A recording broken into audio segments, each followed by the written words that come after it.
Une de nos équipes en déplacement à Genève pour rencontrer les diplomates russes auprès de l'ONU, nous y reviendrons dans un prochain sujet, s'est entretenue avec Xavier Kemmelin qui a bien voulu nous faire le point sur sa plainte contre Valérie Trierweiler et François Hollande pour abus de biens sociaux. Ce fut l'occasion également d'aborder l'actualité nationale et internationale de la France comme la pression fiscale, la Syrie ou encore la réforme des retraites. Xavier Kemmelin, bonjour. Bonjour. Vous avez déposé plainte contre Madame Trierweiler. Où en est le dossier à ce jour? Alors écoutez, le dossier, il a l'air d'être un peu, pas enterré, puisque ça fait 2 mois que j'ai consigné. Donc j'attends une date de convocation, soit seul, soit avec Madame Trierweiler, de manière à clarifier un peu la situation vis-à-vis de la République et vis-à-vis des contribuables. Par ailleurs, je m'étonne quand même qu'il n'y ait pas une autosaisine du Conseil d'État, du Conseil constitutionnel, pardon, puisque en la matière, le Conseil constitutionnel qui a validé les comptes de campagne de M. Hollande peut se poser la question de la prédéclaration, qui est un faux absolument lamentable. Donc je suis très surpris que le Conseil constitutionnel ne s'autosaisisse pas de ce dossier. Très bien. On va faire un petit point sur la situation actuellement politique en France, j'aimerais avoir votre avis concernant la réforme des retraites, concernant la situation fiscale. Oui. Alors écoutez, la réforme des retraites, je pense que c'est un vrai problème depuis 30 ans, qu'aucun gouvernement, de droite comme de gauche d'ailleurs, n'a eu le courage de traiter. Et personnellement, j'ai toujours souhaité qu'il y ait un référendum sur le sujet, notamment concernant l'alignement des régimes spéciaux. Je pense que les Français sont pour, globalement, mais il faut leur poser la question et modifier un certain nombre de choses de manière à ce que le régime soit périn et qu'on puisse continuer. C'est un manque de courage politique de votre point de vue? Oui, c'est un manque de courage politique et on retombe dans si vous voulez, dans l'adage tous pourris, quoi. Je me fais ma petite cuisine pour rester et pour m'organiser, mais je repousse sous le tapis ou au calendrier grec les problèmes de fond. Et concernant la situation fiscale, donc le succès de la... Alors écoutez, la situation fiscale, on en est vraiment au paroxysme.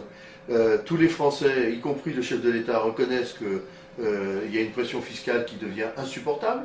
Le chef de l'État dit ça suffit, on arrête pour l'année prochaine. Et pas plus tard que hier ou avant-hier, Pierre Moscovici dit non, on va arrêter, mais en 2015. Donc tout le monde s'attend, d'ailleurs dans les sondages, à une augmentation encore de la pression fiscale. Ça devient insupportable, aussi bien pour les particuliers que pour les entreprises. Et le système va encore détruire de l'emploi, parce que trop d'impôts tue l'impôt et surtout tue l'emploi. Certains chefs d'entreprise appellent carrément à une grève des cotisations sociales ou une grève des impôts. Est-ce que vous pouvez le comprendre? Écoutez, non seulement je les comprends, mais je les soutiens, parce que je crois qu'il faut à un moment avoir le courage de s'exprimer quand ça ne va plus. Moi-même, malgré les pressions, je continue à me battre, et je suis candidat, comme je vous l'ai dit, en 2017, pour réformer les choses et pour faire avancer les choses. Nous allons y revenir justement par la suite. Quelle est votre position concernant la politique internationale de la France? Alors, je pense que, si vous voulez, la position de M. Hollande de systématiquement partir avec son pédalo devant le porte-avions américain le rend encore plus ridicule, dans la mesure où on n'a aucune preuve à ce jour que les armes chimiques n'aient pas été utilisées, non pas par le régime de Damas, mais par l'opposition. Et je suis très surpris qu'on a aidé les gens qu'on a combattus au Mali. C'est une aberration de politique internationale. Alors, derrière tout ça, il semblerait qu'il y ait un problème de tracé de gazoduc entre le Qatar, la Syrie, l'Union européenne. Mais tant qu'il n'y a pas de résolution des Nations Unies, je pense que nous n'avons sûrement pas le droit d'intervenir. Et je crois qu'au Mali, on y est allé sans avoir l'autorisation des Nations Unies, ce qui est absolument également scandaleux. Vous avez justement annoncé donc vouloir officiellement vous présenter à la campagne des présidentielles de 2017. Où en êtes-vous à ce jour?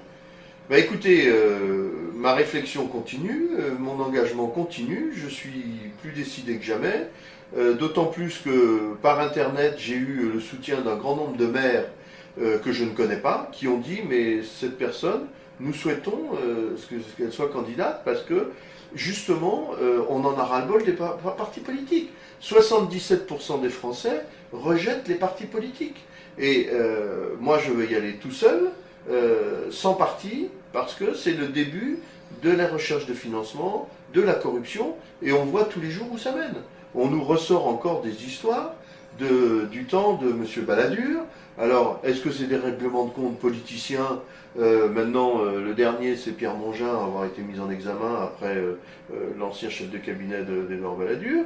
Bon, on est surpris de ces affaires qui traînent, qui durent pendant des années, qui finissent toujours par des non-lieux, comme par hasard, parce que le pouvoir a changé, mais il y en a marre. Les Français en ont marre, ils veulent des gens honnêtes, ils veulent des gens qui prennent les problèmes en main, et je crois que la priorité, c'est vraiment l'emploi. Et pour que l'emploi revienne en France, il faut libérer les chefs d'entreprise, il faut libérer les entreprises, il faut libérer de cette pression fiscale insupportable, sinon on rentre dans une spirale infernale dont on ne sortira pas. Vous confirmez donc toujours le maintien de votre candidature pour la présidentielle 2007? Je serai candidat en 2017 et j'aurai les 500 signatures. Xavier Kemlin, merci. Merci beaucoup et bonne journée à vous.